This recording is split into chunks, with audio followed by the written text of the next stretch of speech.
Video kali ini membahas tentang 10 tokoh Alkitab yang setia sampai akhir hidup di dunia atau sampai kematian mereka.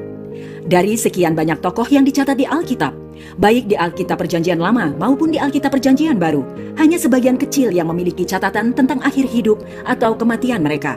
Mereka ini terutama adalah tokoh-tokoh yang besar dan paling berpengaruh, seperti raja, hakim, nabi, imam, dan rasul. Mereka terdiri dari orang yang percaya kepada Tuhan, yang berasal dari bangsa Israel dan nenek moyang mereka, serta dari bangsa-bangsa lain yang tidak percaya Tuhan. Dari antara tokoh Alkitab yang akhir hidupnya dicatat di Alkitab, khususnya orang beriman, hanya sebagian yang mengakhiri hidupnya dengan tetap setia kepada Tuhan. Walaupun setia sampai akhir, tidak berarti bahwa mereka sempurna. Seperti manusia pada umumnya, mereka juga memiliki cacat, dosa, atau kelemahan. Hanya saja, mereka bangkit dari dosa dan kelemahan mereka tersebut. Lalu siapa sajakah 10 tokoh Alkitab yang setia sampai akhir? Berikut pembahasannya. 1. Abraham. Sepanjang hidupnya, Abraham setia mengikuti Tuhan. Ia tidak pernah meninggalkan Tuhan dan menyimpang dari jalan-jalannya. Abraham juga tetap setia menantikan janji Tuhan dalam hidupnya. Walaupun Abraham harus menantikan kelahiran anaknya Ishak selama 25 tahun, ia menantinya dengan setia. Abraham juga tetap setia tatkala Tuhan menguji imannya untuk mempersembahkan Ishak kepada Tuhan. Dengan taat mempersembahkan Ishak kepada Tuhan, maka Abraham terbukti setia kepada Tuhan. Abraham memang tidak sempurna. Ia juga melakukan beberapa kesalahan, antara lain mengawini hambanya, Hagar, dengan maksud untuk memperoleh keturunan di masa tuanya. Kendati demikian, secara keseluruhan hidup Abraham berkenan kepada Tuhan, sehingga ia layak disebut sebagai bapa orang beriman dan orang yang setia sampai akhir hidupnya dalam mengikuti Tuhan. Abraham meninggal dalam iman dan kesetiaan yang kokoh kepada Tuhan. 2. Ayub. Ayub adalah seorang yang benar dan saleh di hadapan Allah. Selain itu, Ayub juga orang yang kaya raya. Allah mengizinkan iblis untuk mencobai Ayub dengan sangat berat. Kematian anak-anaknya secara mendadak, penyakit kulit yang dideritanya, dan harta kekayaannya yang lenyap seketika. Demikian juga sahabat-sahabatnya yang datang menghiburnya. Mereka mempersalahkan Ayub. Mereka berpikir bahwa Ayub menderita karena dosa-dosanya. Namun Ayub tidak mempersalahkan Tuhan atas segala penderitaan yang dialaminya. Meski sempat ragu, iman Ayub tetap kokoh kepada Tuhan. Ayub tetap setia sampai akhir dalam mengikut Tuhan. Pada akhirnya Ayub dipulihkan oleh Tuhan setelah ia selesai menjalani pencobaan iblis yang Allah izinkan terjadi atas dirinya. Ayub mempunyai 7 anak lagi, dan putri-putrinya adalah orang-orang yang paling cantik di negeri-negeri timur atau di negara-negara sebelah timur Israel. Ayub juga Tuhan berkati sedemikian rupa sehingga ia sangat kaya, jauh lebih kaya dari sebelumnya, dan menjadi orang yang terkaya di antara orang-orang di negeri timur. 3. Ishak. Ishak adalah anak Abraham, nenek moyang bangsa Israel, umat pilihan Tuhan. Setelah Abraham meninggal, Allah memberkati Ishak sehingga Ishak menjadi sangat kaya. Allah juga mengikat perjanjian dengan Ishak. Allah berjanji kepada Ishak bahwa keturunannya akan sebanyak bintang di langit, dan mereka akan memiliki tanah perjanjian. Kejadian 26 ayat 2 sampai dengan 5. Namun Ishak mempunyai istri yang mandul. Butuh waktu 20 tahun bagi Ishak dan istrinya Ribka untuk beroleh anak.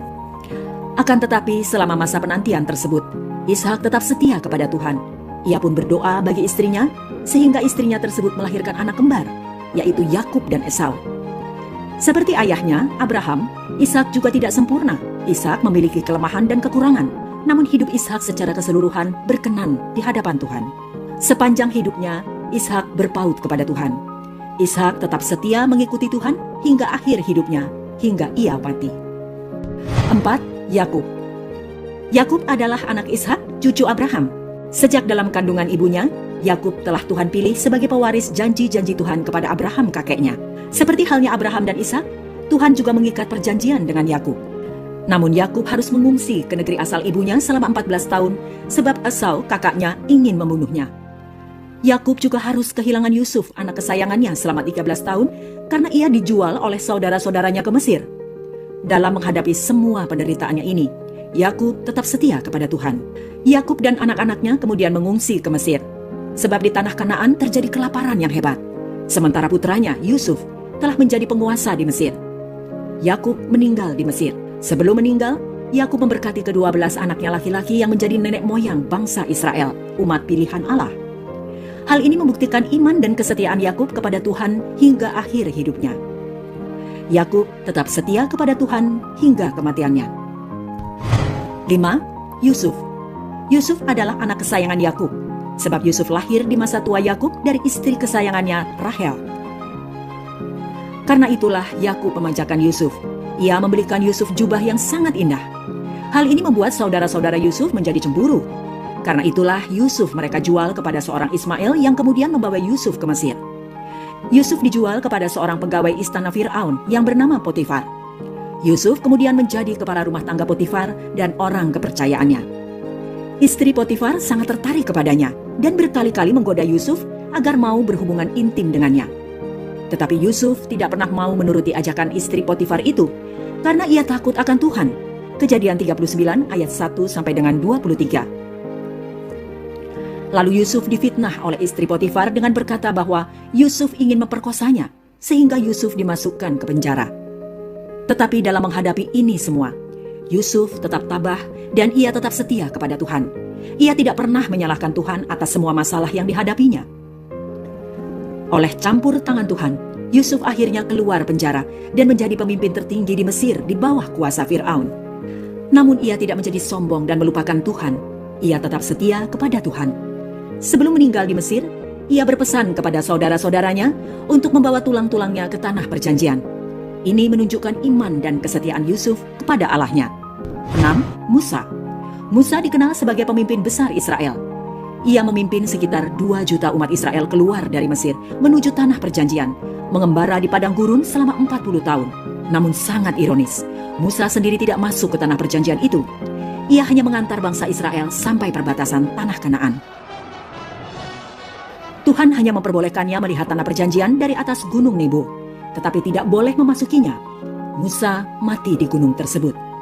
Musa memohon kepada Tuhan agar kiranya ia diperbolehkan masuk ke tanah perjanjian. Namun Tuhan menolaknya. Ia tidak taat kepada perintah Tuhan. Ketika Tuhan memerintahkannya untuk memberi minum orang-orang Israel dengan berkata kepada bukit batu agar airnya keluar, Musa malah memukulnya 2 kali sambil marah. Bilangan 20 ayat 1 sampai dengan 13. Kesalahan Musa ini sebenarnya tergolong kecil dibandingkan dengan jasanya dalam memimpin bangsa Israel di padang gurun. Namun rupanya Tuhan menginginkan ketaatan mutlak dari hamba-hambanya.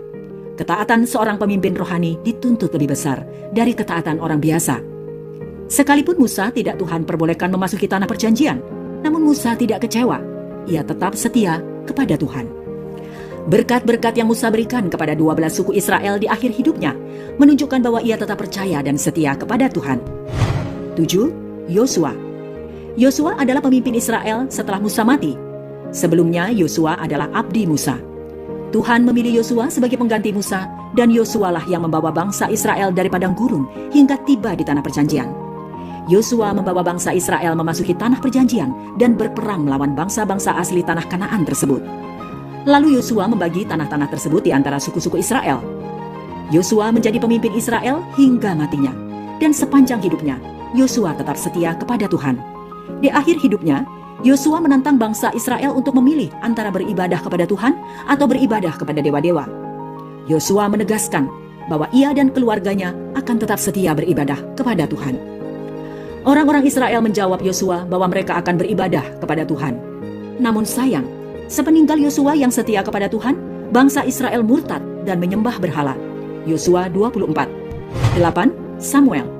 Samuel adalah seorang hakim Israel, yakni hakim yang terakhir. Hakim adalah sebutan bagi para pemimpin tertinggi Israel di tanah perjanjian sebelum munculnya jabatan raja. Samuel juga adalah salah satu nabi Israel terbesar. Ketika Samuel sudah tua, maka diangkatnyalah anak-anaknya menjadi hakim Israel untuk menggantikan dia.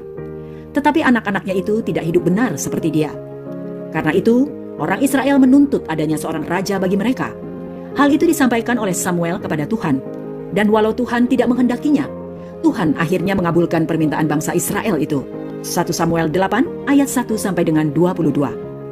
Maka dipilihlah Saul untuk menjadi raja pertama Israel. Dan Samuel Tuhan perintahkan untuk mengurapinya sebagai raja Israel. Namun Saul adalah raja yang tidak taat kepada Tuhan. Karena itu Tuhan menolaknya sebagai raja. Lalu Tuhan memerintahkan Samuel untuk mengurapi Daud sebagai Raja Israel yang baru untuk menggantikan Saul. Jadi Nabi Samuel sangat berperan dalam melantik Saul, Raja pertama Israel, dan Daud, Raja terbesar Israel, menjadi Raja. Tetapi yang terpenting adalah bahwa Samuel tetap setia kepada Tuhan di masa tuanya, bahkan hingga matinya, sekalipun anak-anaknya tidak hidup benar seperti dia. 9. Daud. Daud adalah raja kedua Israel setelah Saul dan raja terbesar yang pernah dimiliki oleh bangsa Israel. Selama pemerintahan Daud selama 40 tahun, Israel menjadi sebuah bangsa yang besar dan jaya, serta disegani oleh musuh-musuh mereka atau bangsa-bangsa lain. Awalnya Daud hanyalah seorang gembala kambing domba ayahnya. Namun ketika Saul telah ditolak oleh Tuhan sebagai Raja Israel, maka Daud diurapi oleh Nabi Samuel menjadi Raja Israel menggantikan Saul. 1 Samuel 16 ayat 1 sampai dengan 13. Namun barulah setelah Saul mati, Daud bisa menjadi Raja bangsa Israel sepenuhnya. Sebab Saul selalu memburu Daud untuk membunuhnya. Sepanjang pengejaran Saul selama bertahun-tahun, Daud tetap bersandar kepada Tuhan dan setia kepadanya. Daud tidak pernah meninggalkan Tuhan di dalam segala penderitaannya. Juga setelah ia menjadi Raja Israel yang besar, ia tetap setia kepada Allahnya. Itulah sebabnya Tuhan sangat berkenan kepada Daud. Di mata Tuhan, Raja Israel yang ideal adalah seperti Daud. Bahkan ketika Daud melakukan banyak dosa, seperti perzinahan dan pembunuhan, Tuhan tetap berkenan kepada Daud, sebab ia dengan rendah hati mengakui dosanya di hadapan Tuhan. 10. Elia. Elia adalah salah satu nabi Israel yang paling terkenal. Ia terutama melayani pada masa pemerintahan Raja Ahab, salah satu raja Israel paling jahat. Elia merupakan salah satu dari 10 nabi terbesar di Perjanjian Lama. Pada masa pemerintahan Raja Ahab, terjadi kelaparan parah yang melanda Israel, di mana hujan tidak turun selama 3,5 tahun di negeri itu. Hal ini terjadi karena dosa Ahab dan bangsa Israel kepada Tuhan, di mana mereka meninggalkan Tuhan dan menyembah dewa Baal. Tetapi Elia tetap setia kepada Tuhan, bahkan di tengah perlawanan nabi-nabi palsu. Karena itu, Nabi Elia diperintahkan oleh Tuhan bersembunyi di tepi sungai Kerit, serta minum dari sungai itu. Dan setiap pagi dan sore, burung gagak diperintahkannya untuk membawa roti dan daging kepada Elia. Kemudian ketika sungai itu kering, Tuhan menyuruh Elia pergi ke Sarfat, negeri Sidon, untuk memelihara hidupnya melalui seorang janda di kota itu. Elia kemudian membunuh 450 orang nabi palsu yang membuat bangsa Israel tidak setia kepada Allah. Hal ini jelas menunjukkan kesetiaan Elia kepada Tuhan. Hal yang menarik dari Elia adalah ia diangkat Tuhan ke surga tanpa mengalami kematian. 2 Raja-Raja 2 ayat 11, seperti halnya Henok. Kejadian 5 ayat 24. Namun sampai ia terangkat ke surga, Elia tetap setia kepada Tuhan. Itulah 10 tokoh Alkitab yang setia sampai akhir hidupnya atau sampai mati.